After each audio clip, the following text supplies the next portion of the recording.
Why do you think that we are so obsessed with true crime? I don't know what it is about it. It's so addictive. Yeah, I think that's a big thing. What do we get out of actually consuming this? It's really nice, but a morbid curiosity, I think. Well, I think people want to see it without actually having to see it in person. So you watch true crime, but you get a bit freaked out by it? Mm-hmm, yeah. What freaks you out?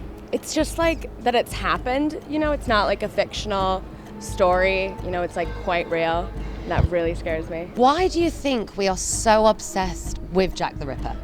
The world's first serial killer, maybe, first acknowledged serial killer. But it's quite cool that there's like a lot of mystery around who he was. Like nobody, still to this day, nobody knows who he was. When I walk down those stairs in the Ten Bells pub, I get the creeps and I think, oh, Jack the Ripper must have walked down here hundreds of times. What do you think about the legacy of the Cray twins? I think it's a sort of similar, like, morbid curiosity with, with like the sort of crime and the like dark underbelly of London.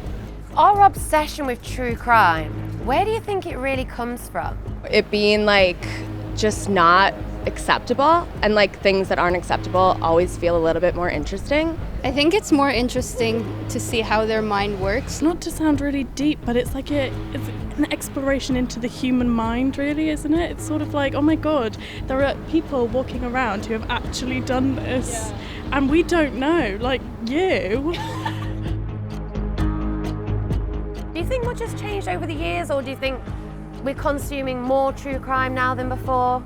I think we are, just with the access of everything streaming, the internet. I think the media kind of definitely feel it because they know it's going to kind of get the clicks and it's going to, you know, get the views that they need. If there was one question that you could ask a true crime expert, what would it be? Oh, is it nature or nurture? I suppose I would want to know what their childhoods were like, because I think maybe it all stems from that. What's your first sign that something's off?